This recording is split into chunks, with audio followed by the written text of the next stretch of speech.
Hi hello welcome everyone.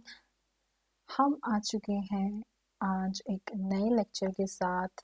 This is Kalyani Jha, your educator at bio brainer.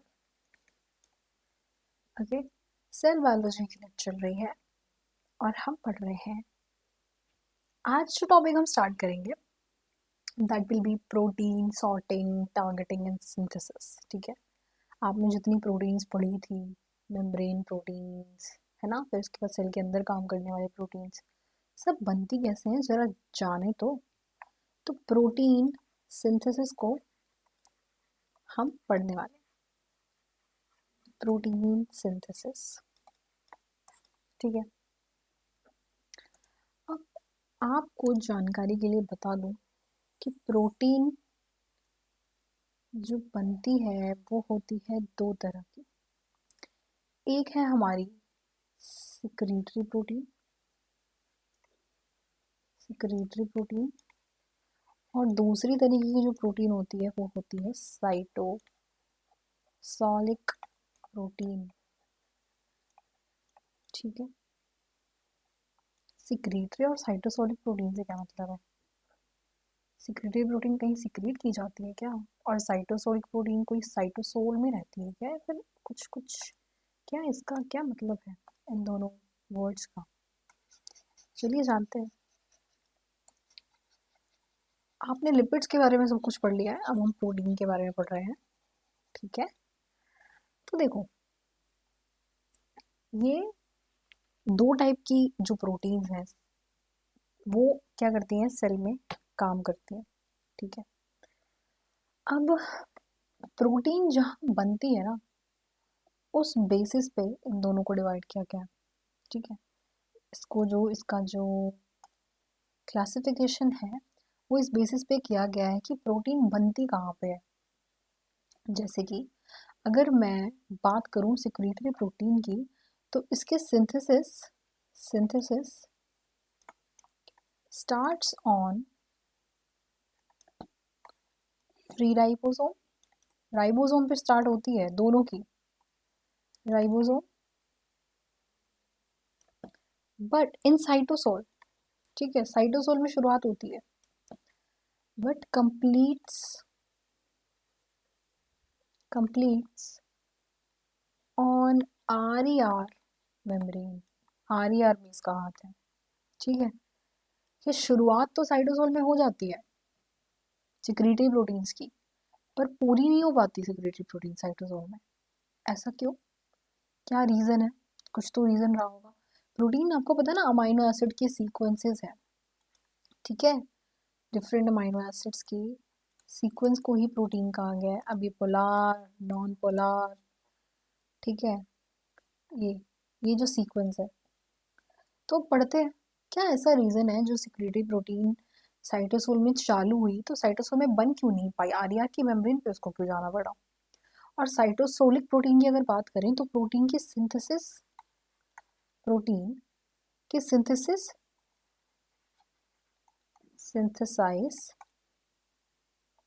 synthesis starts and completes on free ribosome। और देखा जाए तो cytosolic protein में ऐसा क्या है कि जो सिक्रीटरी प्रोटीन में नहीं है, जो वहां बन पा रही है। अच्छा, पहले कुछ एग्जांपल्स देखिए सिक्रीटरी प्रोटीन के। जो ईआर वाली प्रोटीन है, गोल्गी वाली प्रोटीन्स है, गोल्गी वाली प्रोटीन्स, लाइसोसोम वाली प्रोटीन्स, वैक्यूल वाली प्रोटीन्स, जिसे प्लाज्मा मेम्ब्रेन वाली प्रोटीन्स, जिसे सेल के बाहर जाना है, आउटसाइड सेल जाना है। ठीक है, ये सारी की सारी प्रोटीन्स जो हैं सिक्रीटरी प्रोटीन्स है। वहीं जो राइबोसोम वाली प्रोटीन है, ठीक, साइटोसोल, न्यूक्लियस, माइटोकॉन्ड्रिया, क्लोरोप्लास्ट और परऑक्सीसोम, ये वाली प्रोटीन्स साइटोसोलिक प्रोटीन है। क्या मतलब है इसका? सिक्रीटरी प्रोटीन का मतलब क्या है? सिक्रीटरी प्रोटीन का मतलब है कि ये जो सिक्रीटरी प्रोटीन, इसे इसीलिए कहा गया कि ये सारी प्रोटीन्स उसी रास्ते से बनी है जिस रास्ते से वो वाली प्रोटीन बनती है जिसे सेल के बाहर जाना है, सिक्रीट होना है। ठीक है, तो उसी रास्ते से बन रही है, इसीलिए इसे क्लासिफाई कर दिया गया सिक्रीटरी प्रोटीन के अंडर। ठीक है, आइए बात समझ में। अब हम इसे देखेंगे, जैसे कि मैं आपको अगर दिखाऊं, इसका डायग्राम भी है, ये देखो, ये देख रहे हो, ये तो है बच्चों हमारी साइटोसोलिक प्रोटीन। ये वाली दिख रही है ना, साफ साफ फ्री राइबोसोम पर ही बन रही है साइटोसोल में। और ये मेम्ब्रेन बाउंड राइबोसोम्स, ये देखो आर की मेम्ब्रेन पे बन रही है। तो आप देखते ही बता दोगे कि अरे ये वाली तो सिक्रीटरी है, सिक्रीटरी प्रोटीन है, और ये वाली है साइटोसोलिक प्रोटीन्स, साइटोसोलिक प्रोटीन्स। क्या खास बात है? ये वाली प्रोटीन देख रहे हो, साइटोसोल में बन रही है और कहाँ जा रही है? न्यूक्लियस में जा रही है, माइटोकॉन्ड्रिया में भेजी जा रही है, क्लोरोप्लास्ट में भेजी जा रही है, पेरोक्सिसोम में भेजी जा रही है। ठीक है, और कहाँ पे भेजी जा सकती है? साइटोसोल में ही पड़ी रह सकती है। ठीक है, अब ये देख रहे हो, साइटोसोल में बनते बनते कहाँ आ गई है? आर की ल्यूमन पर बैठ गया है राइबोसोम आके। और प्रोटीन कहाँ बन रही है? की ल्यूमन में। की ल्यूमन से भर के कहाँ? गोल्गी, फिर आगे न्यूक्लियर मेम्ब्रेन पे भेजी जा सकती है, प्लाज्मा मेम्ब्रेन पे भेजी जा सकती है, जितने मेम्ब्रेन्स है उनके ऊपर भेजी जा सकती है, एंडोसोम से लाइसोसोम में भेजी जा सकती है, डिग्रेड की जा सकती है, सिक्रेटरी वेसिकल से भर के आगे ट्रांसपोर्ट की जा सकती है। ठीक है, आई होप ये आपको हल्का हल्का थोड़ा थोड़ा आइडिया समझ में आया होगा। ठीक है, अब जरा बात करते हैं सिक्रेटरी प्रोटीन की। आपको ये बताया गया कि आपको यहाँ पर बताया गया कि देखो ये प्रोटीन बन रही है, ये वाली प्रोटीन, ये कहीं राइबोसोम में ऐसे ही बन रही थी। ठीक है, अब ये बनते बनते पूरी नहीं बनी, पूरी नहीं बनी, बनते बनते इसे क्या किया गया पता है? उठा के बिठा दिया गया आर की मेम्ब्रेन पे, आर की मेम्ब्रेन पे बना बैठा दिया गया। फिर आर की मेम्ब्रेन बनेगी और वहां पर सिंथेसिस अपनी कंप्लीट करेगी। इसके बाद ये जो यहाँ पे प्रोसेस हो रहा है सारा, ये वाला जो प्रोसेस है हमारा, ये वाला जो देख रहे हो प्रोसेस, ये प्रोटीन यहाँ बन गई। अब इसके बाद ये कहाँ जाएगी? न्यूक्लियर मेम्ब्रेन पे जाएगी क्या? प्लाज्मा मेम्ब्रेन पे जाएगी क्या? लाइसोसोम पे जाएगी क्या?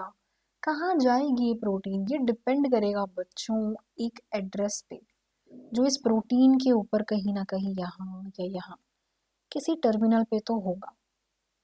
ये डिपेंड करेगा इस एड्रेस के ऊपर कि इस प्रोटीन को कहाँ जाना है। ठीक है, अंदर आएगा, बन के अंदर आ जाएगी प्रोटीन, बट डिपेंड करेगा किस पे, कहाँ आगे इसकी जो फेट है वो किस पे डिपेंड करेगी? इस पर जो एड्रेस प्रेजेंट होंगे।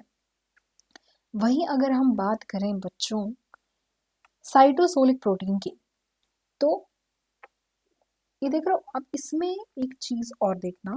पहली बात तो पहले इसे देखो कि ये जो है यहाँ पे पोस्ट, अभी ट्रांसलेशन का प्रोसेस है, प्रोटीन बनने के प्रोसेस को हम कहते हैं ट्रांसलेशन का प्रोसेस, राइट?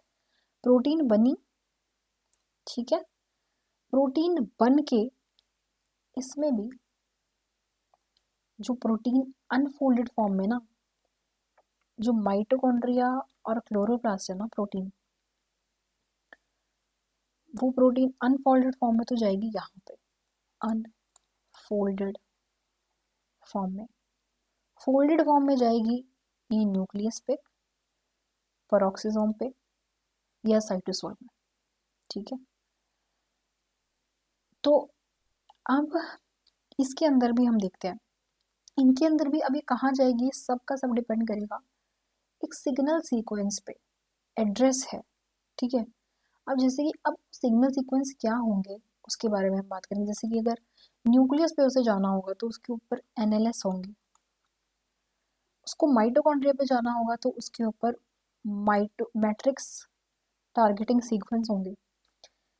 क्लोरोप्लास्ट पे जाना होगा तो उसके पास एसटीएस होंगे, स्ट्रोमल टारगेटिंग सीक्वेंस होंगे। पेरोक्सिसोम पे जाना है तो पेरोक्सिसोमल टारगेटिंग सीक्वेंस होगी। साइटोसोल में जाना है तो कोई सिग्नल ही नहीं होंगे।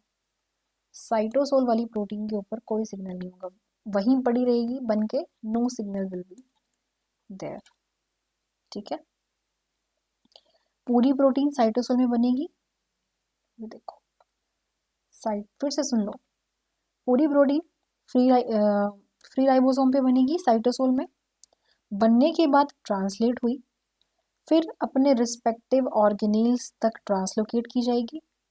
जो सीक्वेंस होगा प्रोटीन पे, उस ऑर्गेनेल में वो जो है ट्रांसलोकेट कर दी जाएगी। ठीक है,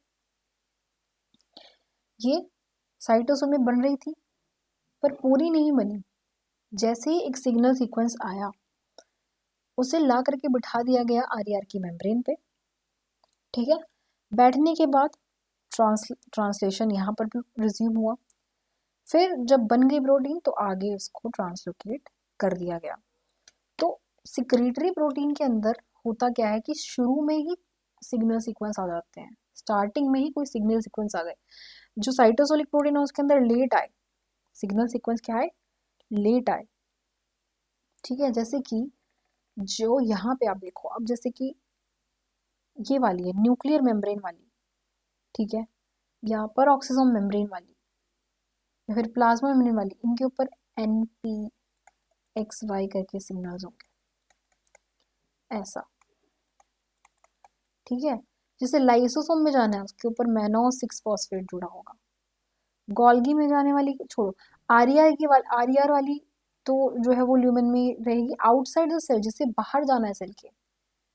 ऐसा ही इसके अंदर भी होगा, जैसे आउटसाइड द सेल जाना है, उसके ऊपर कोई सिग्नल नहीं हुआ, no signal will be present.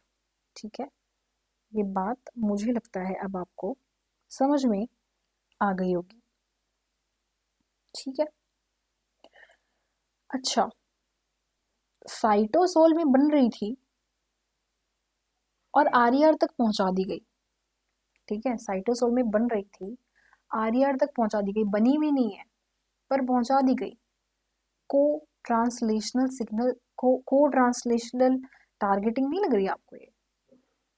को ट्रांसलेशनल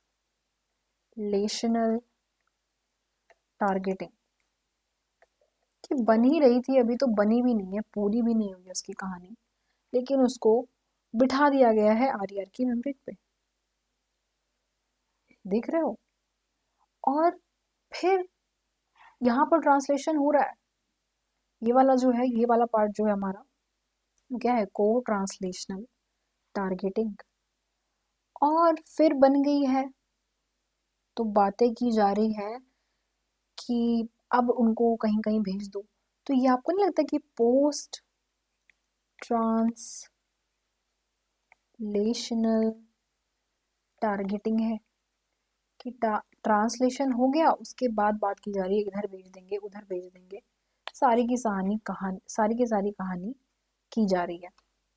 ठीक है, तो ये सारी बातें थी बच्चों सिक्रीटरी और साइटोसोलिक प्रोटीन के बारे में, एक डिफरेंस था उन दोनों के बारे में।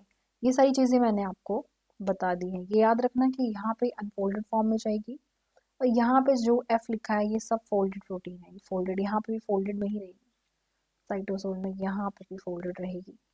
ठीक है, अब देखते हैं कि सिक्रीटरी पाथवे यूकेरियोट्स में कैसा है। Let us see the secretory pathway, है ना। भी हम सबसे पहले बात करेंगे किसकी, सिक्रीटरी प्रोटीन्स की। ठीक है, ये देख रहे हो साइटोसोल में, ये साइटोसोल है, साइटोसोल में प्रोटीन राइबोसोम के ऊपर बन रही थी, बन रही थी, बन रही थी। ठीक है, हुआ क्या, क्या बात हुई यहाँ पे कि ये देख रहे हो, ये लाल लाल से कुछ दिख रहे हैं तुम्हें, यही तो है, ये क्या है, यही तो है वो सीक्वेंस। 16 से 30 अमाइनो एसिड के ये हाइड्रोफोबिक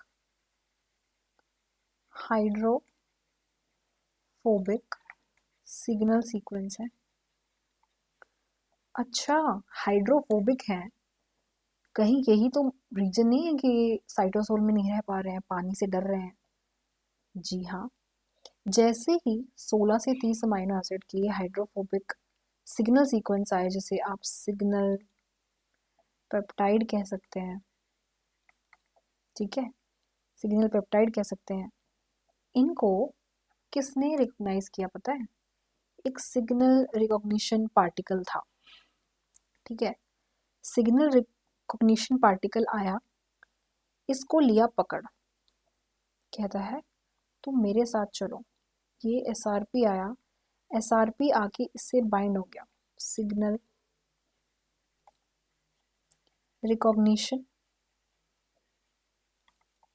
पार्टिकल। ये इसी उसमें रहता है कि कब सिग्नल सीक्वेंस आए हाइड्रोफोबिक और मैं कब उनको पकड़ूं, ठीक है। इस समय पर ये रहता है जीटीपी बाउंड स्टेट में, ठीक है। इस समय में इसके पास बहुत ताकत होती है क्योंकि जीटीपी बाउंड स्टेट में होता है, कहता है मेरे पास जीटीपी है, अभी तुम देखो मेरा कमाल, ठीक है। एसआरपी है क्या? ये है राइबो न्यूक्लियो प्रोटीन है। 300 न्यूक्लियोटाइड के आरएनए प्लस प्रोटीन, ठीक है, यही तो है एसआरपी 54 केडी की, ठीक है। ये समझ में आया? होगा क्या सिक्रीटरी प्रोटीन में, देख रहे हो यहाँ पे, ये देखो सिक्रीटरी प्रोटीन में क्या हुआ, सिग्नल सीक्वेंस आए, राइबोसोम प्रोटीन बना ही रहा था कि सिग्नल सीक्वेंस आ गया। एसआरपी ने बाइंड कर लिया इसको। एसआरपी कहता है अब मैं नहीं छोड़ूंगा, एसआरपी ने इसे बाइंड कर लिया। जैसे ही एसआरपी ने इसे बाइंड किया, अटैचमेंट होते ही ट्रांसलेशन को रोक देता है, इट स्टॉप्स द ट्रांसलेशन रुक जाता है, ठीक है। और एसआरपी क्या करता है, ले जा करके इसको बिठा देता है कहीं आरईआर की मेम्ब्रेन पे, देख रहे हो यहाँ पे ऐसे लाके बिठा देता है, ये देख रहे हो सिग्नल पेप्टाइड यहाँ पे लाके उसे बिठा देता है। और ये सब फिर ये सब होने के बाद आगे कहानी अब हम देखेंगे, ठीक है। अब चलो देखते हैं बच्चों, इसको हम बाद में देखेंगे, पहले हम देखते हैं ये वाली कहानी को। ये सारी बातें इसकी चल रही हैं। हुआ क्या बच्चों, देखो फिर से वही बात, साइटोसोल में बन रहा था, ये सिग्नल सीक्वेंस आ गए। सिग्नल सीक्वेंस 16 से 30 हाइड्रोफोबिक अमाइनो एसिड्स के हैं, ठीक है। एसआरपी, ये देख रहे हो एसआरपी को, ये एसआरपी है, सिग्नल रिकॉग्निशन पार्टिकल। ये आया, इसने क्या किया, पकड़ लिया इसे, जैसे ही आया इसे पकड़ लिया। ये स्टेप 1 है बच्चों, जैसे ही आया इसको लिया पकड़, एसआरपी ने बाइंड करा लिया। बाइंड कराने के बाद क्या किया, स्टेप 2 में लेके चला गया, ये रहा आरईआर की मेम्ब्रेन, यहाँ ये पूरी साइटोसोल है, ठीक है। आया, ले जा करके स्टेप 2 पर इसने क्या किया, राइबोसोम तो बैठ गया ट्रांसलोकोन पे, ये ट्रांसलोकोन पे, और ये खुद बैठ गया एसआरपी रिसेप्टर पे। और ये दोनों के दोनों अभी यहाँ पे जीटीपी बाउंड स्टेट में है जब लेके आ रहा है। एसआरपी खुद भी जीटीपी बाउंड स्टेट में है, एसआरपी क्या है, खुद भी जीटीपी बाउंड स्टेट में है, और रिसेप्टर भी जीटीपी बाउंड स्टेट में है। दोनों के दोनों अभी खूब माला माल है, खूब पैसा है इन लोगों के पास अभी, ठीक है। पर उसके बाद क्या होता है पता है, पहली बात तो ये जो ट्रांसलोकोन है बच्चों, ये है हमारा सेक 61।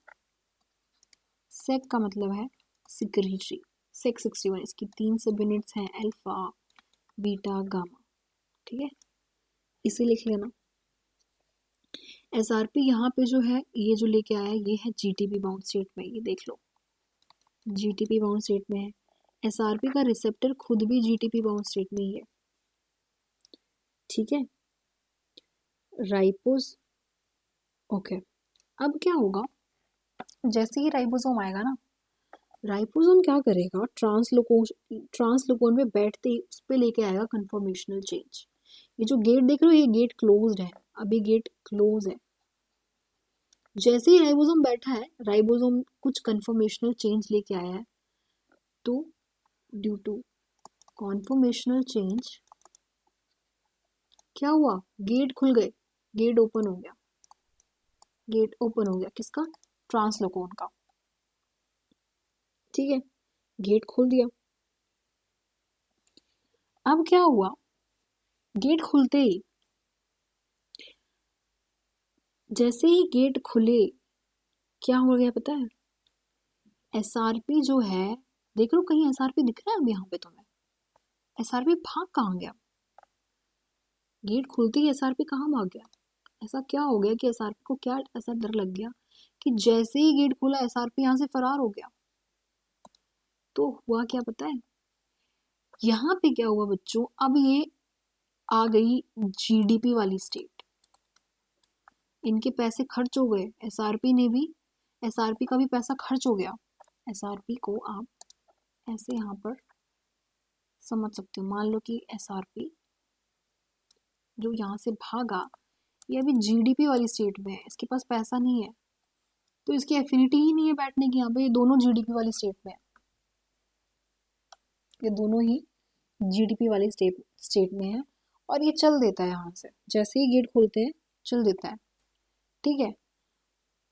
अब एसआरपी जाता है, ये देख लो पहले तुम कि रिसेप्टर पे बैठते ही एसआरपी और रिसेप्टर की जीडीपी में हाइड्रोलाइज हो जाती है, ठीक है, गेट खुल जाते हैं, गेट क्या हो जाते हैं, खुल जाते हैं, और एसआरपी जीडीपी लेके चल देता है, रिसेप्टर अभी भी यहाँ पे जीडीपी बाउंड स्टेट में बैठा हुआ है। अब देखते हैं जरा इसकी आगे की कहानी, ठीक है। गेट खुलते ही क्या होता है पता है, ट्रांसलेशन रिज्यूम हो जाता है, देख लो ये जो चेन है कि इससे बड़ी होनी शुरू हो गई है, ये बड़ी होनी शुरू हुई है, यहाँ पे तो छोटी सी थी, पकड़ा हुआ था एसआरपी, अब ये स्लिप करके अंदर आ गई है, देख लो ये स्लिप करके, ये क्या है 16 से 30 अमीनो एसिड वाली ही तो है हाइड्रोफोबिक सिग्नल। जैसे जैसे ये बड़ी हो रही है, जैसे जैसे ये बड़ी हो रही है, तुम देख रहे हो अभी हाइड्रोफोबिक है, तो अंदर ईआर के ल्यूमेन में तो एंट्री मारेगी ही नहीं, अभी ये ईआर के ल्यूमेन की बात हो रही है, यहाँ पे देखो दिस इज ईआर ल्यूमेन, किसकी बात हो रही है, ये हो रही है ईआर के ल्यूमेन की बात। यहाँ पे कुछ सिग्नल पेप्टाइडेज लिखा हुआ है, क्या है ये सिग्नल पेप्टाइडेज, देखते हैं जरा आगे देखो क्या हुआ। जैसे जैसे ये बढ़ती जा रही है बढ़ती जा रही है, बट ये कह रही है कि मैं ईआर के ल्यूमेन में नहीं जाऊंगी, मेरे को तो डर लगता है पानी से, मुझे मत भेजो यहाँ पे, कहती है कि मैं इस दुनिया की नहीं हूँ, मुझे यहीं रहने दो। और क्योंकि ये मेम्ब्रेन है, मेम्ब्रेन तो आपको पता है ये जो हाइड्रोफोबिक कोर है और हाइड्रोफोबिक अमाइनो एसिड की सीक्वेंस है, तो ये तो इसके लिए बेस्ट जगह है छुपने के लिए, समझ रहे हो, ये इसके लिए बेस्ट जगह है छुपने के लिए। तो होता क्या, ट्रांसलेशन तो रिज्यूम हो गया बच्चों, देखो यहाँ से ये देखो ट्रांसलेशन रिज्यूम हो गया, बट ये यहीं पे चिपकी रहती है, कहती है कि मैं नहीं जाऊंगी, तुम्हें जो करना है करो, बट मुझे यहीं कहीं इसी हाइड्रोफोबिक कोर में छुपा दो। तो अब कैसे छुपाएंगे, ट्रांसलेशन तो रिज्यूम करना है और टर्मिनल्स भी चाहिए हमें, तभी तो प्रोटीन अंदर आएगी, अगर यहीं पे चिपकी रहेगी तो प्रोटीन कट के ल्यूमेन में एंटर ही नहीं कर पाएगी। तो होता क्या है, ये जो सिग्नल पेप्टाइडेज है ना बच्चों, ये दिख रहे हो ये जो सिग्नल पेप्टाइडेज है यहाँ पे, ये वाले, ये भैया, यही तो भैया है यहाँ पे जो बैठे हैं, ये भैया क्या करते हैं, ये भैया कहते हैं कोई बात नहीं, हम करते हैं आपकी समस्या का हल। हल क्या करते हैं पता है, सिग्नल पेप्टाइडेज क्या करता है, क्लीव कर देता है, it cleaves and generates new N terminus। ये एन टर्मिनस की बात हो रही है, ये देख लो यहाँ से एन टर्मिनस चलता हुआ आ रहा है, याद रखना, क्योंकि और ये टोपोलॉजी को याद रखना, ये एन टर्मिनस चलता हुआ आ रहा है, एन टर्मिनस को पकड़ लिया है, एन टर्मिनस को यहाँ बिठा दिया है, एन टर्मिनस अंदर स्लिप करके आ गया है। अब एन टर्मिनस को ही जो है ना, ये वाला एन टर्मिनस इसको नहीं जाना है, तो अब नया ये कटेगा तो यहाँ पे एक नया एन टर्मिनस जनरेट होगा। कैसी बात हो रही है? ऐसी बात हो रही है कि मान लो ये एन टर्मिनस था और ये वाला हाइड्रोफोबिक है, ये हाइड्रोफिलिक है, ये कह रहा है मैं नहीं जाऊंगा, ये सब एन टर्मिनस है, ये वाला एन टर्मिनस है। अगर यहाँ से कटेगा तो ये भी तो नया एन टर्मिनस ही जनरेट होगा, है ना। इस तरह की टोपोलॉजी यहाँ पर भी दिखाई दे रही है। ठीक है, ये बात समझ में आ गई। थोड़ा सा मैं इसे अब और जूम करके दिखा देता हूँ। देखो ये सिग्नल पेप्टाइडेज जो है बच्चों,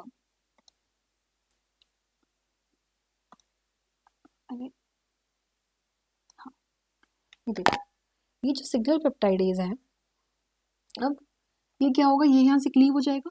जैसे ही क्लीव हो, ट्रांसलेशन तो चल ही रही है, ट्रांसलेशन जैसे ही चलेगा, ये देखो यहाँ पे ये नया एन टर्मिनस जनरेट हो गया। ये प्रोटीन का क्या होगा फिर, चलती जाएगी चलती जाएगी, ये यहाँ पे चिपका रहेगा। ये कह रहा है कि ना मैं अंदर जाऊंगा ना मैं बाहर जाऊंगा, मैं यहीं चिपका रहूंगा, मुझे यहीं रहने दो। इसने क्या किया, इसे काट दिया। जैसे ही काटा, प्रोटीन बनते जा रही है, ल्यूमेन में एंटर करती जा रही है, करती जा रही है। ठीक है, और ये क्या करता है, ये कहीं सरक के मेम्ब्रेन पे यहाँ पे जो है यहाँ पे शिफ्ट हो जाता है, और अंदर प्रोटीन बनते जा रही है, बनते जा रही है, बन गई प्रोटीन। ये देखो स्टेप 6 में प्रोटीन बन गई हमारी। ठीक है, ये था एक सिंपल सा प्रोसेस, यही प्रोसेस था, बस इतना ही था, यही याद करना था। याद क्या करना था, साइटोसोल में प्रोटीन बन रही थी, ये सब बात हो रही है सिक्रीटरी प्रोटीन की। साइटोसोल में प्रोटीन बन रही थी राइबोसोम पे, वहां पर कुछ 16 से 30 अमाइनो एसिड के हाइड्रोफोबिक सिग्नल सीक्वेंस आ गए। ठीक है, उन्होंने सारा काम खराब कर दिया, कहा कि नहीं यहाँ पे तो नहीं बन पाएंगे, अब सिग्नल पेप्टाइड बोल सकते हैं आप उनको। अब उसी के सर्वेलांस के लिए बैठे थे कौन, सिग्नल रिकॉग्निशन पार्टिकल्स। एसआरपी ने कहा कि अच्छा इसी के लिए तो हम बैठे हैं, आइए आपका स्वागत है, स्वागत करते हैं सिग्नल सीक्वेंस का। पकड़ के ले जाता है और बिठा देता है आरईआर की ल्यूमेन पे, ट्रांसलोकोन के ऊपर। ठीक है, ट्रांसलोकोन का नाम क्या है, सेक61। जैसे ही सेक61 के ऊपर बिठाता है, खुद बैठ जाता है अपने रिसेप्टर पे। ठीक है, जैसे ही बैठता है, दोनों की जीटीपी हाइड्रोलिसिस हो जाती है, दोनों की जीटीपी हाइड्रोलिसिस हो जाती है। हाइड्रोलिसिस होते ही जीडीपी स्टेट में कन्वर्ट हो जाती है। वैसे ही खुल जाते हैं ट्रांसलोकोन के गेट बच्चों। गेट जैसे ही खुलते हैं, सिग्नल सीक्वेंस एंटर कर जाते हैं, स्लिप इन कर जाते हैं और बनने स्टार्ट हो जाते हैं, ट्रांसलेशन रिज्यूम हो जाता है। ट्रांसलेशन रिज्यूम होते ही सिग्नल सीक्वेंस हाइड्रोफोबिक वाले कहते हैं हम ना ल्यूमेन में जाएंगे ना हम यहाँ से बाहर जाएंगे, वहीं पे चिपके रह जाते हैं। सिग्नल पेप्टाइडेज इस बात का हल निकालते हैं और कहते हैं कि ठीक है, हाइड्रोफोबिक को नहीं जाना, कोई बात नहीं, ट्रांसलेशन चलने दीजिए, आगे की जो हमारे ये सीक्वेंस आती है उसे वो बनने देता है, नया इंटरनेट जनरेट हो जाता है, पूरी की पूरी प्रोसेस बन जाती है। ऐसे ही एसआरपी फिर जाता है, उसको फिर जीटीपी मिलता है। ठीक है, और जीटीपी, ये जो है जीटीपी, ये भी याद रखो, अगर ये जीडीपी वाली स्टेट में है तो कोई गुआनिन एक्सचेंज फैक्टर आएंगे और इसे पैसा देके इसे जीटीपी वाली स्टेट में कन्वर्ट कर देंगे। ठीक है, ऐसे यहाँ पे भी कोई गुआनिन एक्सचेंज फैक्टर आता होगा, ये जो जीडीपी वाली स्टेट है इसे जीटीपी वाली स्टेट में कन्वर्ट करता होगा। ठीक है, तो एसआरपी क्या क्या काम करता है, एसआरपी सबसे पहले इंटरेक्ट करता है, एसआरपी सबसे पहले इंटरेक्शन करता है सिग्नल पेप्टाइड से, सिग्नल पेप्टाइड से SRP interacts with signal peptide. ठीक है, लार्ज सब यूनिट ऑफ राइबोसोम। ठीक है, तीसरा एसआरपी अपने रिसेप्टर जो आर्यर की मेम्ब्रेन पे बैठे हैं उधर, SRP translocate translational complex on RER membrane, SRP binds with its receptor, सारा अपना काम करके सिग्नल पेप्टाइडेज वहाँ पर क्लीव कर देते हैं सिग्नल पेप्टाइड को और जनरेट कर देते हैं नया एंटाइमनेस प्रोटीन, सारी की सारी ल्यूमेन में बन जाती है। अब चलिए देखते हैं आगे की कहानी को। ठीक है, अब देखो एक नई कहानी, ये देखो, कुछ चैपरॉन के बारे में पढ़ा है कभी तुमने? चैपरॉन्स, देखो अब ये हम पढ़ते हैं कुछ चैपरॉन्स के बारे में। चैपरॉन का काम क्या है पता है? चैपरॉन हेल्प करते हैं, चैपरॉन हेल्प करते हैं, असिस्ट करते हैं प्रोटीन्स को। क्यों? चैपरॉन जैसे ही देखेगा कि हाइड्रोफोबिक अमीनो एसिड्स आ गए, ठीक है, अब चाहे वो ल्यूमेन में हो या साइटोसोल में, तो वो ना ल्यूमेन में रह सकते हैं हाइड्रोफोबिक अमीनो एसिड्स, फोल्ड होने लगेंगे, है ना। तो वो असिस्ट करते हैं प्रोटीन फोल्डिंग के अंदर की, मतलब कहीं गलत तरीके से प्रोटीन फोल्ड ना हो जाए।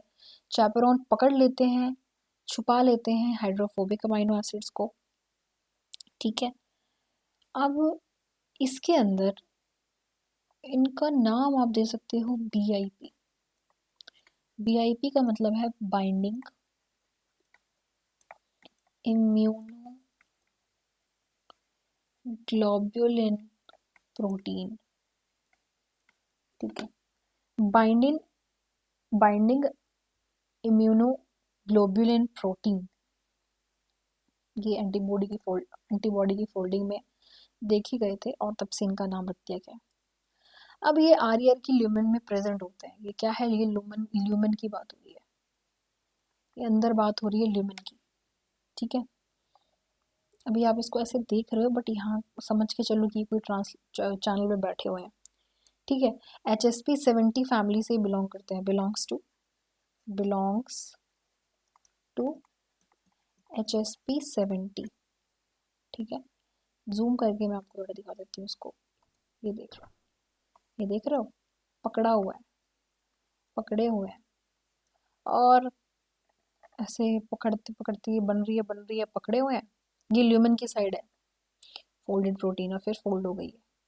ठीक है, अब ये क्या करते हैं? प्रिवेंट करते हैं प्री मेच्योर फोल्डिंग को। अगर कहीं पे बीच में आ रही है बनते बनते भी कोई हाइड्रोफोबिक अमीनो एसिड, तो उससे क्या करते हैं? फोल्ड नहीं होने देते। हाइड्रोफोबिक अमीनो एसिड्स को हाइड्रोफोबिक पॉकेट में छुपा लेते हैं, असिस्ट करते हैं प्रोटीन फोल्डिंग में आरईआर की ल्यूमेन में। ये इसके रेफरेंस में बताया जा रहा है बच्चों, ये जो पढ़ा है ना आपने, यहाँ पे इसी के रेफरेंस से बताया जा रहा है। ठीक है, ये समझ लीजिए, ये आपने समझ लिया, ये बहुत इजी था। ठीक है, तो इसका मतलब ये था कि प्रोटीन तब तक फोल्ड नहीं होगी जब तक पूरी नहीं बन जाएगी। ठीक है, प्रोटीन को वेट करना पड़ेगा फोल्ड करने के लिए, और उस वेट को करवाते कौन है? ये चैपरॉन्स HSP70 से बिलोंग करते हैं। बाइंडिंग इम्यूनोग्लोबुलिन प्रोटीन्स हो सकते हैं। ठीक है, अब देखते हैं, आपने को ट्रांसलेशनल टारगेटिंग देख ली, पोस्ट ट्रांसलेशनल टारगेटिंग देख ली। अब जरा बात करते हैं को ट्रांसलेशनल, या फिर मैं आपको एक और चीज बताती हूँ पहले। ठीक है, अब प्रोटीन बन गई है, पर आपको तो पता है प्रोटीन ग्लाइकोप्रोटीन भी होती है, और भी डिफरेंट डिफरेंट तरीके की प्रोटीन पे मॉडिफिकेशंस को आपने पढ़ा होगा, है ना। और आपको पता है ये सारी चीज़ें कहाँ हो रही है? ये जो जितनी मॉडिफिकेशंस हो रही है, ये सब हो रही है इन सिक्रेटरी प्रोटीन्स पे। कहाँ पे? आरईआर की ल्यूमेन में। ठीक है, हम पढ़ रहे हैं अब मॉडिफिकेशंस ऑन प्रोटीन्स, ये सब आरईआर की ल्यूमेन में। ठीक है, इसका सिग्निफिकेंस अभी आपको पता चलेगा। कौन सी मॉडिफिकेशंस पढ़ेंगे? सबसे पहले पढ़ेंगे लिंक्ड ग्लाइकोसाइलेशन को। कहीं ग्लाइकोसाइलेशन का मतलब तो शुगर जोड़ना होता है, शुगर जोड़ेंगे क्या? हाँ देखते हैं। फिर हम पढ़ेंगे प्रोटीन डाइसल्फाइड आइसोमरेज के बारे में कि ये क्या करते हैं भैया जी। फिर आप पढ़ेंगे इसके बाद प्रोलीन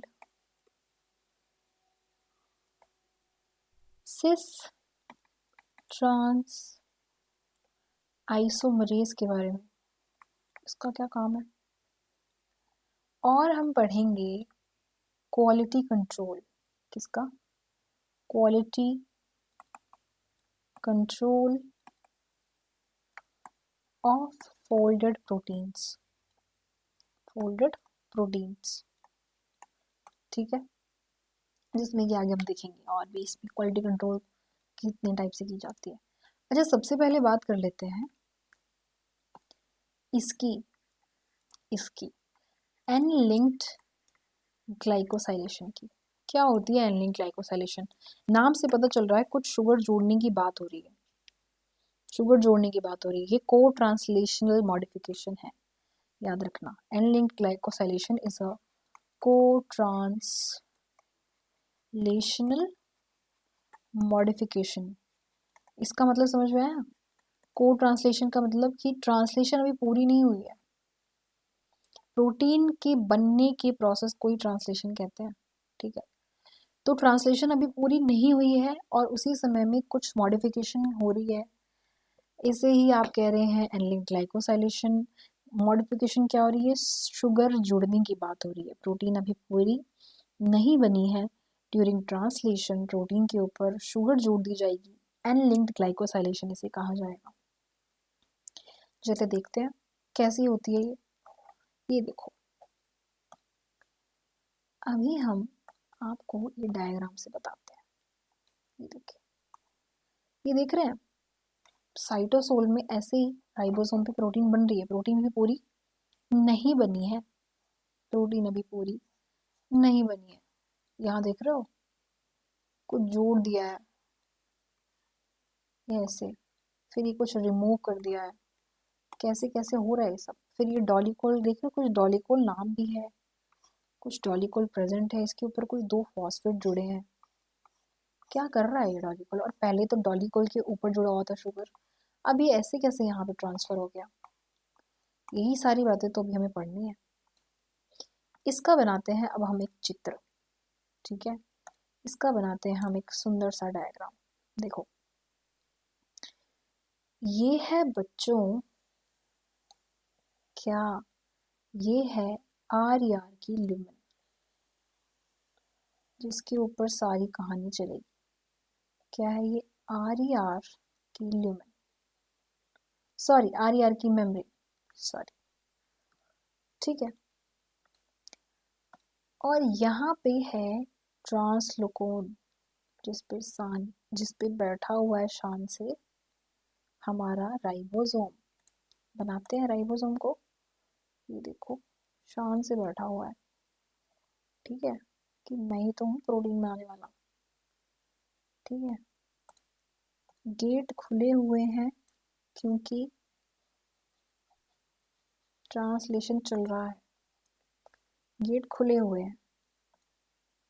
और इसके साइड में है ये रिसेप्टर जो जुड़े रहते हैं, जो एसआरपी वाले रिसेप्टर हैं, ये वही रिसेप्टर है, ठीक है। जीडीपी वाली स्टेट में है, जीटीपी तो इसका चोरी हो गया है। हो क्या रहा था, यहाँ बन रही थी प्रोटीन, प्रोटीन बन रही है, बन रही है, बन रही है। जैसे ही अंदर एंटर की, आपको तो पता ही है बीआईपी आ जाते हैं। बीआईपी क्या करने आ जाते हैं? मान लीजिए ये ऐसे हाइड्रोफोबिक सीक्वेंस आ गए, है ना, ऐसे कुछ हाइड्रोफोबिक सीक्वेंस आ गए, बीआईपी कहते हैं, आओ तुम्हें छुपा दूं, ऐसे ये होते हैं बीआईपी, छुपा देते हैं इसे, छुपा दिया, ठीक है, पूरी तरह से इसे छुपा दिया। हुआ क्या बच्चों, ये इस प्रोटीन के बनते बनते यहाँ पे आ गए कौन, एक सिग्नल आ गया। क्या सिग्नल है ये सिग्नल है SXN। अच्छा, यहाँ पे कुछ डॉली कॉल की बात हो रही थी, ये कोई डॉली कॉल की बात तो कर रहे थे अभी हम, है ना। ऐसे मान लीजिए, थोड़ा सा मैं इसको, हाँ, यहाँ बना देते हैं। ये है बच्चों डॉली कॉल। क्या है Dolly call? Dolly call phosphate जो है एक पॉलीटर्पीन है, ठीक है।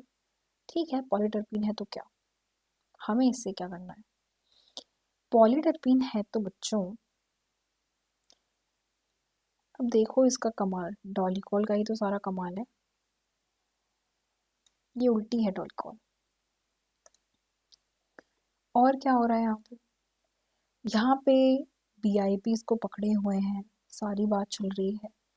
ये सिग्नल है SXN से क्या मतलब है? SXN से मतलब है ये है सेरीन, X का मतलब कोई भी amino acid, any amino acid, N का मतलब है एस्पार्जिन, ठीक है। शुगर को यहीं जोड़ा जाएगा, ये बात याद रखना। ये जो N लिंक्ड ग्लाइकोसाइलेशन हो रही है ना, ये इस N टर्मिनल पे हो रही है, ये सारी N टर्मिनल है, ठीक है। और शुगर शुगर को जो जोड़ा जाएगा वो इसी एस्पार्जिन के ऊपर जोड़ा जाएगा, ठीक है। कैसे जोड़ा जाएगा? एन टर्मिनल पे जोड़ दी जाती है ऑलिगोसैकेराइड। जरा देखिए ऑलिगोसैकेराइड कैसे बनी है। क्या होता है पता है? डॉलिकॉल फॉस्फेट ऐसे प्रेजेंट होते हैं, ऊपर में लगे होते हैं इसके दो फॉस्फेट, ये दो फॉस्फेट लगे हुए हैं, ठीक है। डॉलिकॉल फॉस्फेट बाहर जाती है और यहाँ पे इसके साथ जुड़ जाते हैं दो नाग। दो नाग इसके सिर पे आके बैठ जाते हैं, कहते हैं हम यहीं रहेंगे तुम्हारे साथ। दो नाग आके बैठ गए, ठीक है। जैसे ही दो नाग बैठे, इसने मार दी पलटी, ये हो गया फ्लिप, ये हो गया फ्लिप। फ्लिप हुआ और ये साइटोसोलिक साइड है, याद रखना, ये साइटोसोल है, सेल की साइटोसोल है। ये हम ये RER की बात कर रहे हैं, RER के ल्यूमेन की बात कर रहे हैं। वहां पर जुड़ गए हैं बच्चों दो नाग। और क्या क्या जुड़ रहा है? जैसे इसने पलटी मारी, यहाँ पर क्या हुआ, ये वाले जो फॉस्फेट थे ये अंदर आ गए, अंदर आ गए। और क्या अंदर आ गया कि जो दो नाग थे ये भी अंदर आ गए। दो नाग से ही काम नहीं चलेगा। अब क्या हुआ, जैसे ही RER के ल्यूमेन में ये आया, इसके ऊपर आ गए बच्चों 9 मैनोज, भारी भरकम से 9 मैनोज आ गए इसके ऊपर, ठीक है। ये 1 2 3 4, ठीक है, 5 6 7 8, 2 3 4 5 6 7 8 9, ठीक है। ये आके यहाँ पे जुड़ गए। अब क्या हुआ, जुड़ तो गया है, ये वाला यहाँ नहीं आएगा, ऐसे मान लो यहाँ पे इसके साथ, और इसके साथ जुड़ जाएंगे बच्चों 3 ग्लूकोज। क्या क्या जुड़ जाएंगे? 3 और ग्लूकोज जुड़ेंगे। अब हो गई ये 14, 14 शुगर हो गई, 14 शुगर। अब पता है क्या होगा, ग्लाइकोसिल ट्रांसफरेज नाम का एक एंजाइम आएगा। ग्लाइकोसिल ट्रांसफरेज प्रेजेंट है ल्यूमेन में ही। ग्लाइकोसिल ट्रांसफरेज पता है क्या करेगा, इसे यहाँ से काटेगा, क्लीव करेगा, क्लीव, और फ्लिप करके जोड़ देगा इस पे, यहाँ पर जोड़ देगा। तो यहाँ पे क्या जुड़ जाएगा, दो नाग प्लस 9 मैनोस प्लस 3 ग्लूकोज जुड़ गई है। अब यहाँ पे ये सब हो गया। ये क्या हुआ है? N linked glycosylation. ये जो जुड़ने की प्रोसेस हुई है यही हुई है एन लिंक्ड ग्लाइकोसाइलेशन। ठीक है, 14 शुगर को जोड़ दिया गया है एस्पार्जिन के ऊपर। डॉलिकॉल क्या है? डॉलिकॉल फॉस्फेट एक पॉलीटरपीन है। ये है डॉलिकॉल फॉस्फेट, इस पे 2 फॉस्फेट जुड़ी हैं। This is a polyterpene. ठीक है, शुगर कैरियर भी आप इसे कह सकते हैं, कैरी करती है शुगर को, कैरियर। आर की मेम्ब्रेन पे प्रेजेंट है। अच्छा, अब इसका एक इनहिबिटर है, याद रखना। अगर एन-लिंक्ड ग्लाइकोसाइलेशन को रोकना हो, इसका मतलब क्या है? इसकी फ्लिपिंग को रोकना हो, फ्लिप नहीं होने देना, तो एक ट्यूनिकामाइसिन ड्रग है, इनहिबिट कर देती है किसको? इसको, डॉलिकॉल की फ्लिपिंग को। ठीक है, फॉस्फेट जुड़े ही रहेंगे, डॉलिकॉल के ऊपर से फॉस्फेट नहीं हटेंगे, क्योंकि फॉस्फेट के ऊपर फिर 2 नाम जुड़ेंगे, फिर वो ऐसे ही कहानी चलती रहेगी चलती रहेगी चलती रहेगी। ये हो गई हमारी कहानी किसकी? ये सब कहानी हो गई है एन लिंक्ड ग्लाइकोसाइलेशन की। ठीक है, प्रोटीन बन रही है, बीआईपी पकड़े हैं, एन टर्मिनल पे सिग्नल दिखा। ठीक है, इसी एन टर्मिनल पे 14 शुगर ऑलिगोसैकेराइड्स जोड़ दी। ठीक है, और क्योंकि एन टर्मिनल पे है तो एन लिंक्ड ग्लाइकोसाइलेशन। जोड़ कौन रहा है? ग्लाइकोसिल ट्रांसफरेज, जो कि मेम्ब्रेन पर जुड़ा हुआ है। शुगर कहाँ लगी है? पॉलीटरपीन पे 2 फॉस्फेट, और ल्यूमेन की साइड में पॉलीटरपीन पे 2 फॉस्फेट, बाहर से 2 नॉट पकड़े हैं उसने, और अंदर आके लगाई हैं 9 मैनोज और 3 ग्लूकोज। ठीक है, अब ये सब सारी चीजें हो गई, पर ये बीआईपी को तो हटाना पड़ेगा ना। अब प्रोटीन को फोल्ड भी होना है। प्रोटीन कह रहे हैं अब रात हो रही है, अभी हमें घर पे भी जाना है, तो बीआईपी को हटाइए। देख लो ऐसे बीआईपी, बीआईपी मान लो ये ऐसे प्रोटीन है तुम्हारा। ठीक है, ये प्रोटीन है, यहाँ पर एस एक्स एन सिग्नल है, और ये एन टर्मिनल है, ये सी टर्मिनल है। यहाँ पर जुड़ गई है तुम्हारी शुगर, यहाँ पे जुड़ गई है शुगर। ये हो गया है एन लिंक्ड ग्लाइकोसाइलेशन। क्या है ये? N linked glycosylation.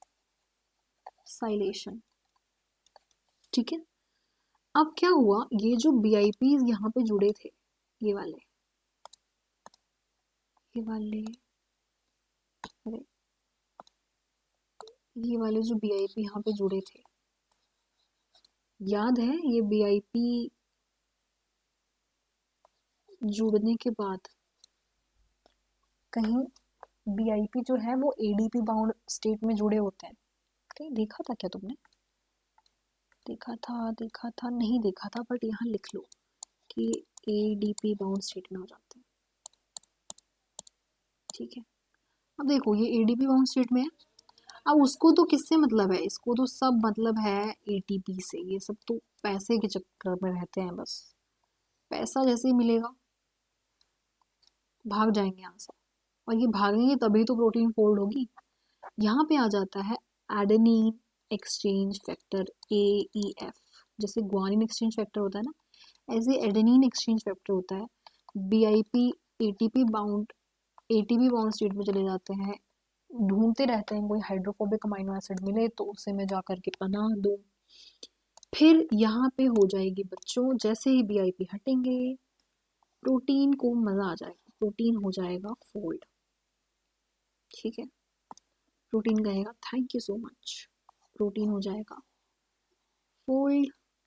ऐसे इसके ऊपर शुगर लगी हुई है। ठीक है, ये हो गया है फोल्डेड प्रोटीन, फोल्डेड प्रोटीन जिससे आप कहते हो बच्चों ग्लाइको प्रोटीन। ठीक है, ये सारी कहानी थी किसकी? एनिलिंग ग्लाइकोसाइलेशन की। यहाँ से 3 ग्लूकोज को हटाया जाएगा, ये 3 ग्लूकोज हटेंगे अभी, ठीक है, टर्मिनल से। जब प्रोटीन फोल्ड होगी, अभी देखेंगे कि क्यों हटेंगे, कब हटेंगे, वो सब अभी हम देखेंगे, ठीक है। ये हो गई प्रोटीन की folding, annealing glycosylation. Annealing glycosylation है इंपॉर्टेंट फॉर प्रोटीन फोल्डिंग। इसके कुछ मैं आपको फीचर्स और बता देती हूँ। ग्लाइकोसाइलेशन क्या करता है? ग्लाइकोसाइलेशन प्रोवाइड करता है, provides glycosylation provides stability to protein, ठीक है। होता क्या पता है? प्रोटीन की ना हाफ लाइफ इंक्रीज हो जाती है। प्रोटीएजेस जो है, प्रोटीन का कुछ नहीं बिगाड़ सकते हैं। प्रोटीएजेस डरते हैं, जैसे ही देखते हैं कि ग्लूकोज जुड़ा हुआ है, लगा हुआ है, ग्लाइकोसाइलेशन हो रखा है, प्रोटीन को अब कोई डर नहीं है, ठीक है। Glycosylation also helps to prevent protein aggregation in ER and provide signal that promote protein folding and subsequent sorting in secretory pathway, ठीक है, ये हम याद रखेंगे। अब हम पढ़ रहे हैं नेक्स्ट मॉडिफिकेशन, जो कि है कौन सा? Protein disulphide isomerase. क्या है प्रोटीन डाइसल्फाइड आइसोमरेज? देखते हैं। प्रोटीन डाइसल्फाइड आइसोमरेज है, मान लो बच्चों ये है प्रोटीन आपकी, ठीक है, ये ऐसे है प्रोटीन, ठीक है। पीडीआई क्या काम करते हैं? मान लीजिए ये पीडीआई है, ये करते हैं बच्चों, हेल्प करते हैं डाइसल्फाइड बॉन्ड की फॉर्मेशन में, और हेल्प भी करते हैं और ठीक भी करते हैं, दोनों काम करते हैं। क्या क्या करते हैं? Helps in disulphide bond formation और रीअरेंजमेंट भी करवाते हैं। रीअरेंजमेंट अगर गलत हो गया है कहीं, ठीक है, डाइसल्फाइड बॉन्ड गलत तरीके से बन गए हैं, तो उसकी भी हेल्प करते हैं, बहुत हेल्पफुल है, ठीक है। जैसे कि यहाँ पे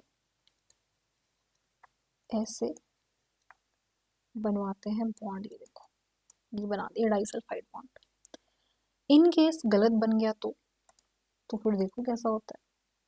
कहता है गलत थोड़ी बनने दूंगा, आता है ऐसे, ठीक है। या फिर ऐसे टेढ़े मेढ़े कुछ बन गए हैं, देखते हैं दोनों में। मान लो ऐसे टेढ़े मेढ़े बन गए हैं, ठीक है, कहीं कैसे बनना था, कुछ कैसे बन गया है, उन सब केसेस में ये तैयार रहता है हमेशा, प्रोटीन डाइसल्फाइड आइसोमरेज। करता क्या है पता है? ये देखो, ये गलत बना हुआ है, इससे बनना था इसके साथ, इसे बनना था इसके साथ, पर ये बन गया है इसके साथ। आता है पीडीआई, कहता है गलत बन गया, और फिर इसे ठीक कर देता है बॉन्ड को, ठीक है। तो ये क्या करवा रहा है? रीअरेंजमेंट करवा रहा है,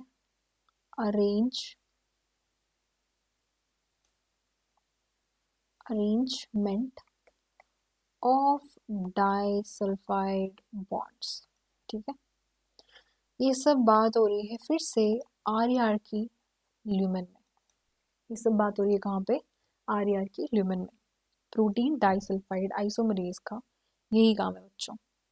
एक बात और, डाइसल्फाइड बॉन्ड की फॉर्मेशन तो हो रही है, इस डाइसल्फाइड बॉन्ड की फॉर्मेशन के लिए रिक्वायर्ड है for disulphide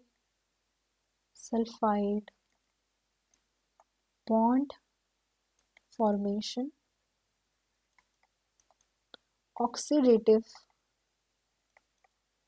environment is required, जो कि प्रेजेंट है, which is present in RER lumen, RER की ल्यूमेन में प्रेजेंट है ये ऑक्सीडेटिव एनवायरनमेंट, ठीक है, इसीलिए बन पा रहे हैं डाइसल्फाइड बॉन्ड। इसीलिए कभी देखा है एंटीबॉडीज पे डाइसल्फाइड बॉन्ड होते हैं, है ना, सिक्रेटरी प्रोटीन ही तो है एंटीबॉडी, डाइसल्फाइड बॉन्ड होता है, ठीक है। अब साइटोसोलिक एनवायरनमेंट जो है वो रिड्यूसिंग एनवायरनमेंट है, जो साइटोसोलिक एनवायरनमेंट है ना, देखो साइटोसोलिक एनवायरनमेंट, सोलिक एनवायरनमेंट इज रिड्यूसिंग एनवायरनमेंट, वहां पर डाइसल्फाइड बॉन्ड नहीं बन पाएंगे, रिड्यूसिंग एनवायरनमेंट है, ठीक है। डाइसल्फाइड बॉन्ड क्या है, एक तरह का कोवलेंट बॉन्ड है, ठीक। तो डाइसल्फाइड बॉन्ड साइटोसोलिक प्रोटीन्स में नहीं बन सकता, सिक्रेटरी प्रोटीन में बन सकता है क्योंकि वो आरईआर की प्रोटीन, आरईआर की ल्यूमेन में बनती है, साइटोसोलिक प्रोटीन में नहीं बन सकता है। बट साइटोसोलिक प्रोटीन में से एक एक्सेप्शनल प्रोटीन है, एक्सेप्शनल प्रोटीन है जो कि है आपकी केराटिनोसाइट्स, केराटिनोसाइट्स ही कहती है, कोई बात नहीं, मैं सिक्रेटरी प्रोटीन नहीं हूँ बट फिर भी मैं डाइसल्फाइड बॉन्ड बना सकती हूँ, क्यों, क्योंकि it can maintain oxidative environment in cytosol, in cytosol कहीं ना कहीं से ये कामयाब हो जाती है, ठीक है। तो जो कैरेटीन है, आपको पता है ना, keratin protein contains disulphide bond, ये इसकी कामयाबी है, ठीक है। ये कहानी थी किसकी, पीडीआई की। अब जरा पढ़ते हैं हम प्रोलाइल सिस ट्रांस आइसोमरेज को। सिस ट्रांस क्या है, सिस ट्रांस तो बॉन्ड्स है, आइसोमरेज को, ठीक है। क्या करता है, ये भी जुगाड़ करता रहता है कि कहीं ना कहीं से बस प्रोटीन सही तरीके से फोल्ड जाए। तो ये प्रोलाइल का मतलब क्या है, प्रोलाइल का मतलब प्रोलीन, प्रोलीन के बीच के बॉन्ड को ठीक करता रहता है, पता है ना, proline, proline is an amino acid, proline के बीच में ये जो यहाँ पे बॉन्ड है, सिस बॉन्ड है और ट्रांस बॉन्ड, किसी बॉन्ड से बस ट्रांस, जो कोई भी बॉन्ड है बस बॉन्ड को सुधारता रहता है, सुधारता रहता है, तोड़ता है, जोड़ता रहता है, कोशिश करता रहता है कि कहीं ना कहीं से किसी तरह से बस बॉन्ड सही हो जाए। प्रोलीन सिस ट्रांस आइसोमरेज के बारे में इतनी बात ही काफ़ी है, ठीक है, इतनी बात ही इनफ है प्रोलाइल सिस ट्रांस आइसोमरेज के बारे में। अब नेक्स्ट पढ़ते हैं हम अपने लास्ट मॉडिफिकेशन के बारे में, जो कि है quality control, which is very important again. चलो देखते हैं क्वालिटी कंट्रोल के बारे में, बहुत ही ईजी है। Quality control of folded protein, folded protein क्या होता है ऐसा, क्वालिटी कंट्रोल कैसे की जा रही है, दो तरीके से की जाएगी, लिख लीजिए। एक तरीका है कि ER एसोसिएटेड डिग्रेडेशन करवा दें, डिग्रेडेशन, क्वालिटी कंट्रोल हो रही है ना, मतलब कि कंट्रोल क्या हो जा रहा है, फोल्डेड प्रोटीन होनी चाहिए बट गलत तरीके से फोल्डेड नहीं होनी चाहिए, ठीक है। और एक होता है अनफोल्डेड, अगर फोल्ड हो चुकी है फिर भी नहीं हो रही है तो उसको डिग्रेडेड किया जाएगा, अगर अनफोल्डेड प्रोटीन रिस्पॉन्स भी किया जाता है, अनफोल्डेड प्रोटीन रिस्पॉन्स भी किया जा रहा है, ठीक है। हो क्या रहा है, सारी कहानी को अब हम देखेंगे डिटेल में, इम्पॉर्टेंट है तो अच्छे से देखेंगे। होता क्या है बच्चों, जो प्रोटीन अच्छे से प्रॉपरली फोल्ड हो जाती है, फोल्डेड प्रोटीन, प्रोटीन या प्रॉपरली फोल्डेड प्रोटीन, वो तो RER का ल्यूमेन छोड़ देती है, RER lumen leaves RER lumen, enters Golgi, tata bye bye कह देती है, कहती है जिंदगी में आगे बढ़ जाती है ये वाली प्रोटीन्स। ठीक है, क्योंकि ये सही से फोल्ड हो गई है, इन्होंने सही रास्ता चुन लिया। यहाँ देखो ये वाला डायग्राम दिख रहा है, इसकी बात कर रहे हैं। ये देखो, ये साइटोसोल में ये ईआर के ल्यूमेन है, यहाँ पर प्रोटीन बनी। ये देखो चैपरॉन असिस्ट कर रहे हैं। अगर करेक्टली फोल्ड हो गई तो ईआर के ल्यूमेन से ये देखो गोल्गी से ऐसे वेसाइकल में भर के बाहर भाग जाएगी, और नहीं तो मिसफोल्ड हो रही है, इसको सुधारने की कोशिश की जाएगी, बहुत कोशिश की जाएगी, नहीं होगी तो इसे डिग्रेड कर दिया जाएगा यूबिक्विटिन लाइगेज कॉम्प्लेक्स में। अभी देखेंगे हम इसे कैसे किया जाएगा। फिर से देखते हैं क्या होगा बच्चों। ये तो है जो सही से प्रोटीन फोल्ड हो गई है, अब जो प्रोटीन नहीं हो रही है उसका क्या। ये देखो बच्चों है मिसफोल्डेड प्रोटीन, बदमाश वाली प्रोटीन। ठीक है, मिसफोल्डेड प्रोटीन के साथ चैपरॉन भाई साहब लगे हुए हैं।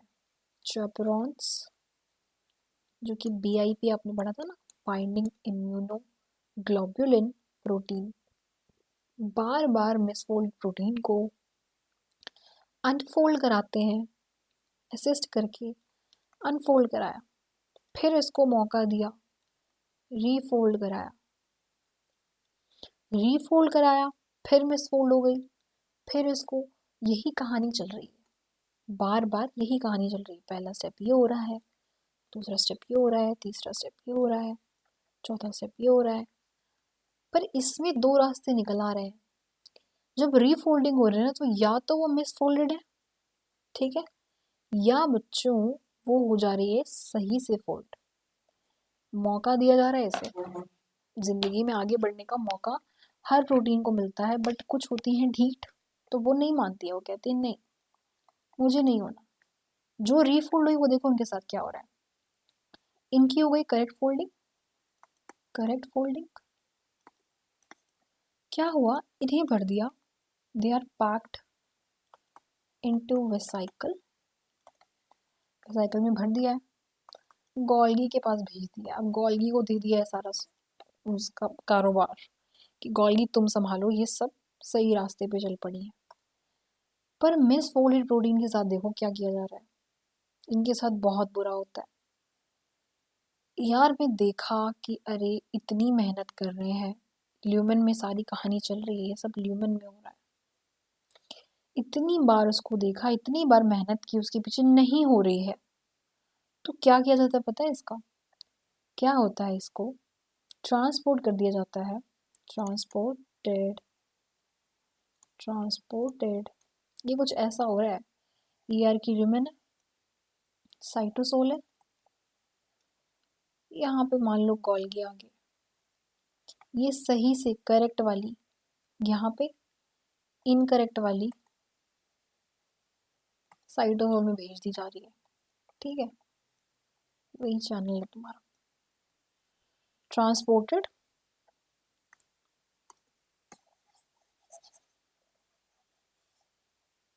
देखते हैं। हाँ, तो इससे क्या किया जाएगा, ट्रांसपोर्टेड टू साइटोसोल फॉर, या फिर ईआर मीडिएटेड डिग्रेडेशन, डिग्रेडेशन भी आप इसे कह देंगे। ठीक है, बार बार मिसफोल्ड हो रही है, बार बार मिसफोल्ड हो रही है, ईआर कहता है अब मैं थक गया हूँ तुमसे, मिसफोल्डेड प्रोटीन को कहता है अब मैं थक गया हूँ तुमसे, अब तुम जाओ, और भेज देता है कहाँ पे, साइटोसोल में। ये तो हुई ईआर एसोसिएटेड डिग्रेडेशन, ये वाली प्रोसेस। ठीक है, इसके एग्जांपल्स देख लो, ये जो असिस्ट कर रहे हैं ना इनके अंदर, इनके एग्जांपल जरा देखो, इन महानुभावों के एग्जांपल जरा नोट कर लो। एक तो हमारा है बच्चों कार्ल रेटिकुलिन, ठीक है, ये सारी के सारे वो प्रोटीन्स या प्रोटीन्स हैं, ये these enzymes are involved in quality control, ये चेक करते रहते हैं कि प्रोटीन, यही तो चेक करते हैं, दे विल चेक कि सही से फोल्ड हुई है या नहीं। ये सब कौन चेक करेगा? अभी हम पढ़ेंगे डिटेल में कि कैसे चेक करेंगे, बट तुम ये पढ़ो पहले। काल रेटिकुलेन हो गया, ठीक है, काल नेक्सिन हो गया, ठीक है, ये सब काल नेक्सिन, कैल से का मतलब है यहाँ पे कैल्शियम। फिर ग्लूकोसाइडेज 1 2 मैनोसाइडेज और यूडीपी ग्लाइकोसिल ट्रांसफरेज, ठीक है, ये सारी की सारी हेल्प कर रही है। अब देखो ग्लाइकोप्रोटीन्स का क्या होता है, इसके बाद देखते हैं क्या होता है। ये देख पा रहे हो? पहले तो यही कहानी मैंने आपको बताई ना अभी। देखो, जैसे ये चैपरॉन है, ठीक है, वीआईपी, और ये करेक्टली फोल्ड हुई तो यहाँ गोल्गी से बाहर जा रही है, ये देखो मिस फोल्ड हुई है तो इसके साथ क्या हो रहा है, इसका डिग्रेडेशन होगा, ठीक है। यही तो है ईआर मीडिएटेड डिग्रेडेशन, साइटोसोल में भेज के जो किया जा रहा है, ठीक है बच्चों। अब जरा देखते हैं पहले तो ग्लाइकोप्रोटीन के बारे में। हाँ चलो,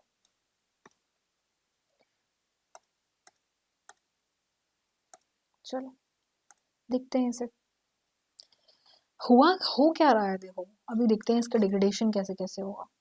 चलो बनाते हैं ड्राइंग। कहाँ है पेन, कहाँ गया? हाँ, ये रहा। देखिए, मान लीजिए, मान क्या लीजिए, ये देखिए, ये है बच्चों आर की मेम्ब्रेन, ठीक है, इसी पे हो रही है सारी कहानी, आर की मेम्ब्रेन पे। यहाँ पे वही सेक्स 61 प्रेजेंट है, सेक्स 61 प्रेजेंट है, ठीक है। ये आपकी आर की मेम्ब्रेन है, ये ट्रांसलोकोन है हमारा सेक्स 61 ट्रांसलोकोन, ठीक है।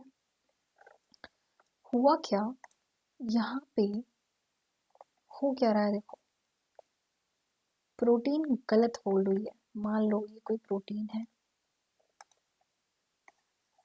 ये मान लीजिए प्रोटीन है, ये यहाँ पे इस पे कोई हाइड्रोफोबिक अमीनो एसिड्स दिख ही रहे हैं, ठीक है, शुगर जुड़ी हुई है, ठीक है।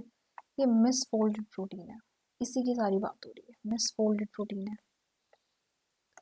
क्या क्या मेहनत की जाएगी, बीआईपी आएंगे, अनफोल्ड कराएंगे, ठीक है, अनफोल्ड हो गई, ठीक।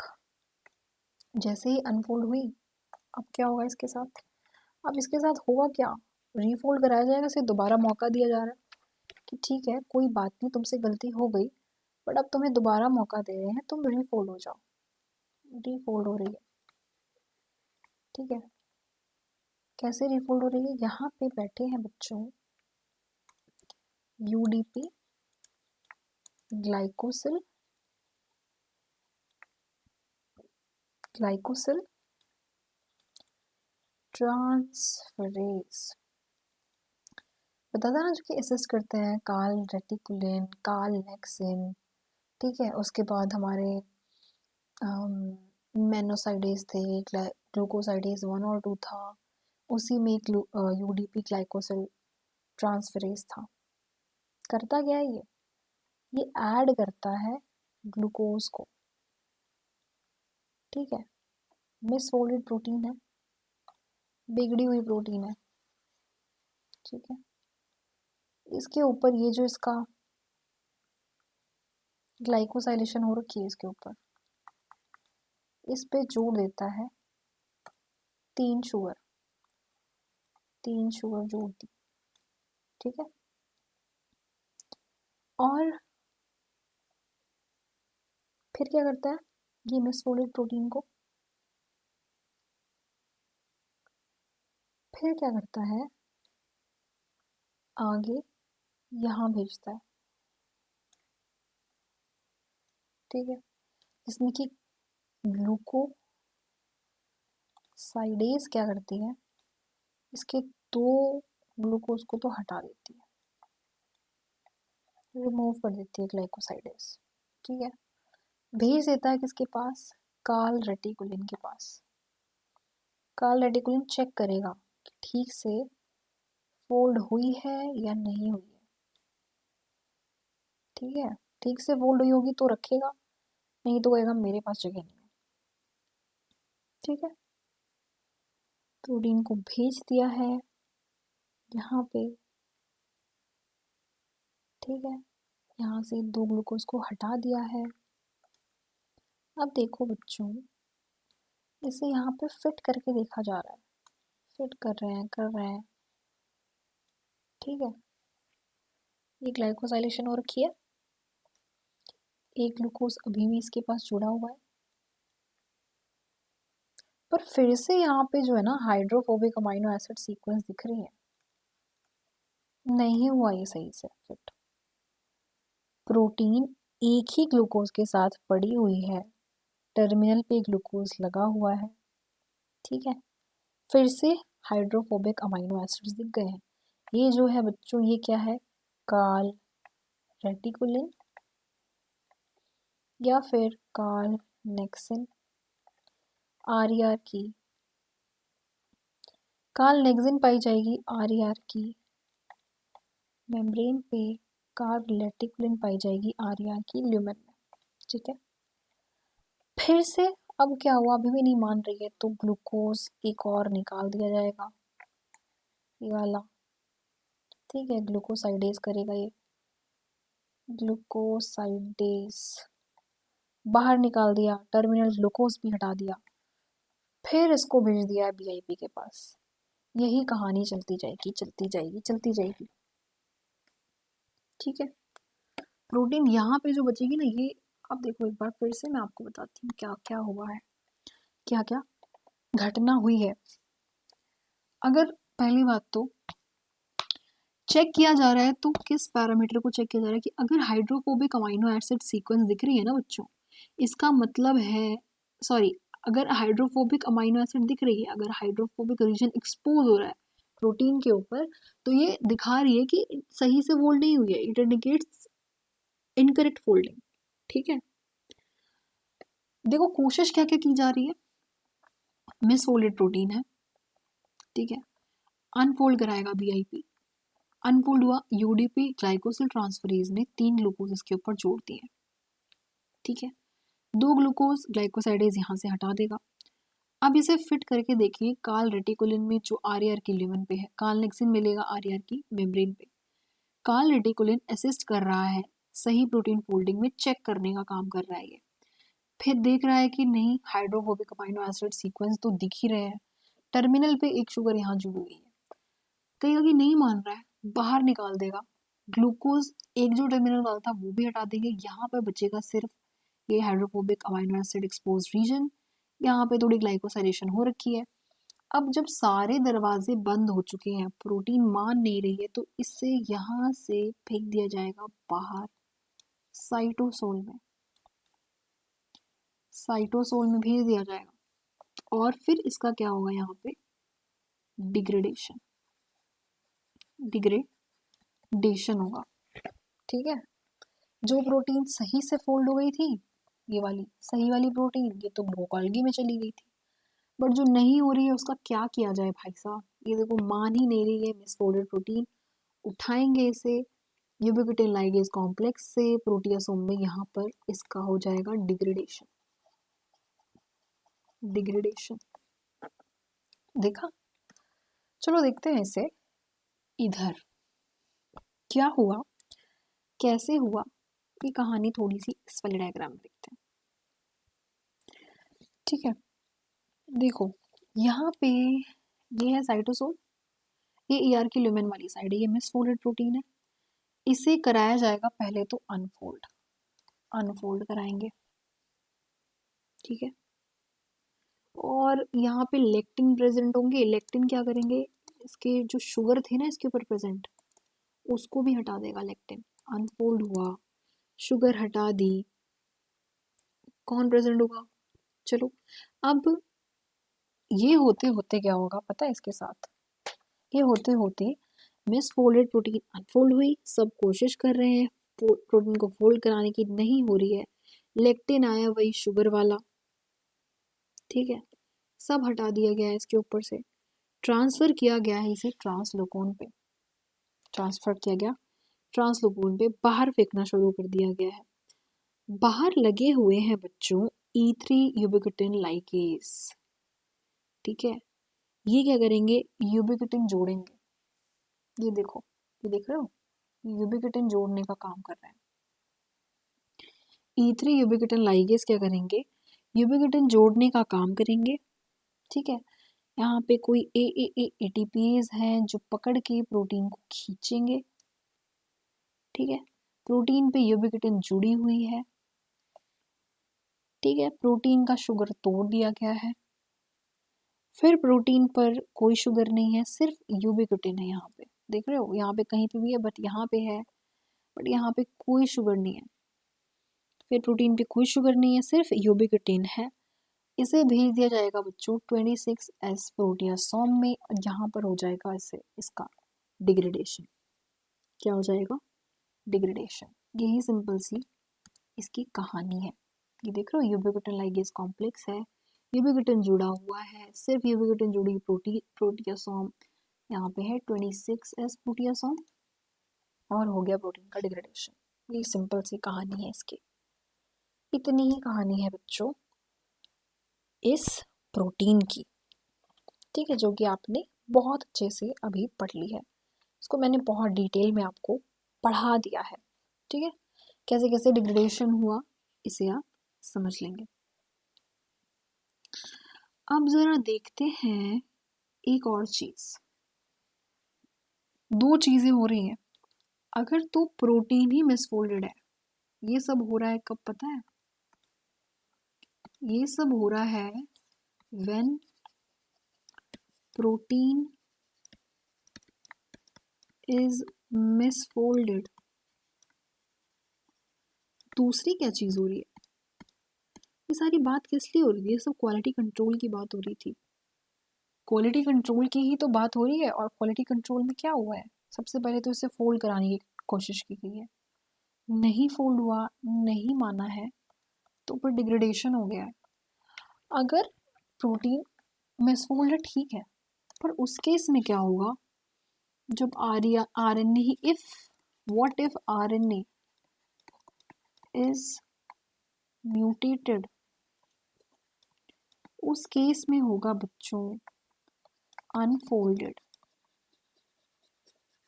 प्रोटीन रिस्पॉन्स, ठीक है। ये सारी कहानी तो क्या हुई थी, ये सारी कहानी हुई थी ER एसोसिएटेड डिग्रेडेशन की, जो आपने पढ़ी थी। मैंने आपको बताया था कि क्वालिटी कंट्रोल में हम दो तरीके देखेंगे, एक हो गया ER एसोसिएटेड डिग्रेडेशन जो आपने अभी पढ़ा, अब हम पढ़ेंगे अनफोल्डेड प्रोटीन रिस्पॉन्स को, ठीक है। अनफोल्डेड प्रोटीन रिस्पॉन्स बहुत ही इजी है बच्चों। कैसे इजी है अभी देखते हैं। अनफोल्डेड प्रोटीन रिस्पॉन्स के अंदर हम देखेंगे RNA अगर म्यूटेटेड है तो इस प्रोटीन के साथ अब क्या होना चाहिए, ठीक है। RNA ही म्यूटेटेड हो गया, इसका एक डायग्राम है, देखते हैं ये वाला, ठीक है। मैं इसे बना के बताऊंगी अभी तुम्हें। चलो इस वाले डायग्राम को पहले बनाते हैं। अब जो अनफोल्डेड प्रोटीन रिस्पॉन्स है ना बच्चों, ये भी क्वालिटी कंट्रोल में काम करता है। होगा क्या, इसके अंदर तीन चीजें होंगी। पहली क्या चीज होगी पता है, जो म्यूटेटेड RNA है ना, इसका डिग्रेडेशन करने के लिए पहले तो प्रोटीन सिंथेसिस को रोका जाएगा, ठीक है। प्रोटीन सिंथेसिस मतलब ट्रांसलेशन को पॉज किया जाएगा, ट्रांसलेशन पॉज होगी, ठीक है। ग्लोबल ग्लोबल ट्रांसलेशन इनहिबिशन होगा। ठीक है, होल सेल, पूरी सेल के ट्रांसलेशन को रोक दिया जाएगा, क्योंकि आरएनए म्यूटेटेड है तो गलत ही प्रोटीन बनेगी। किसके द्वारा? किसके द्वारा पता है? यूकैरियोटिक इनिशिएशन फैक्टर 2 के द्वारा। ठीक है, क्या होगा पता है? देखो, इसको ट्रांसलेशन को रोकेगा। ठीक है, कैसे रोकेगा अभी देखेंगे। और चैपेरॉन के एक्सप्रेशन को बढ़ा दिया जाएगा। Increase in chaperone expression to assist the unfolded protein, to assist the unfolded protein। अब मैं आपको बताती हूँ कि क्या कहानी होगी बच्चों। ये देखो, अब इस साइड पता है, अब हम बात करेंगे साइटोसोल में हो रही होगी ये सारी कहानी। ये है बच्चों आपकी, ये है कौन? यहाँ पे है आर की ल्यूमेन। ठीक है, ये प्रेजेंट है यहाँ पे सेंसर प्रोटीन्स। मान लीजिए ये आपकी पहली सेंसर प्रोटीन है, मान लीजिए ये आपकी पहली सेंसर प्रोटीन है।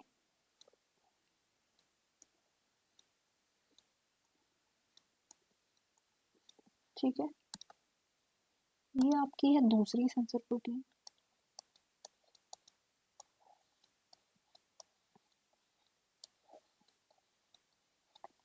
और यहाँ पे है आपकी बच्चों तीसरी सेंसर प्रोटीन। ये तो अजब ही गजब है, ये वाली थोड़ी स्पेशल वाली है। ठीक है, इनके नाम जान लो पहले तो। इसका नाम है बच्चों IRE1। इसका नाम है पर्क, चॉकलेट वाली पर्क नहीं, प्रोटीन है ये, सेंसर प्रोटीन। और ये है ATF6। इसमें नाम क्या याद रखना है? इसमें दो ही चीज़ें याद रखनी है, एक इसका नाम याद रखना है और इनके काम याद रखने हैं। ये क्या है? 3 सेंसर प्रोटीन है मिसफोल्डेड के लिए, मिसफोल्डेड प्रोटीन्स के लिए 3 सेंसर्स हैं। ठीक है, अब जैसे ही यहाँ पे क्या होगा, अब ये देखो, इसमें 2 चीज़ें होंगी, बहुत ही बढ़िया बढ़िया चीज़ें होंगी। अनफोल्डेड प्रोटीन रिस्पॉन्स के अंदर ये तीनों के नाम जान लो। सेंसर प्रोटीन क्या करेगी? सेंस करेगी मिसफोल्डेड प्रोटीन को। जैसे ही सेंस करेगी, इनका हो जाएगा बच्चों डाइमराइजेशन। ठीक है, डाइमराइजेशन हो जाएगा और हो जाएगा ऑटो फॉस्फोराइलेशन। ऑटो फॉस्फोराइलेशन हो जाएगा। ठीक है, ऑटो फॉस्फोराइलेशन हो जाएगा। काइनेज डोमेन जो है ना, वो क्या करेगा? फॉस्फेट जोड़ देगा। ठीक है, ये राइबोन्यूक्लियस डोमेन है, ऊपर में काइनेज डोमेन है। ये देखो, ये राइबोन्यूक्लियस डोमेन है और ये काइनेज डोमेन है। ठीक है, ये बात हो रही है यहाँ पे साइटोसोल में। ये वाली जो साइड है ना, ये साइटोसोलिक साइड है। ये आर की मेम्ब्रेन है। ठीक है, होगा क्या बच्चों, ये एक्टिवेट हो गई है सब की सब। ठीक है, अब 2 चीज़ें हुई, इनका डाइमराइजेशन हुआ, दूसरा इनकी काइनेज डोमेन ने ऑटो फॉस्फोराइलेशन कर दिया है। अब देखते हैं नेक्स्ट बातें क्या है। नेक्स्ट बातें बहुत ही इजी सी हैं। क्या होगा? जैसे ही एक्टिवेट होगा, ये क्या करेगा? रेगुलेट करेगा mRNA स्पाइसिंग को। ये क्या करेगा? नए ट्रांसक्रिप्शन फैक्टर को बनवाएगा। IRE1 क्या करेगा? नए ट्रांसक्रिप्शन फैक्टर को बनवाएगा,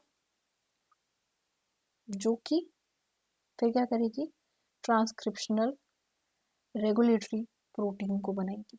ठीक है, और फिर चैपेरोन का एक्सप्रेशन होगा। ये क्या करता है, ये बनाता है ट्रांसक्रिप्शन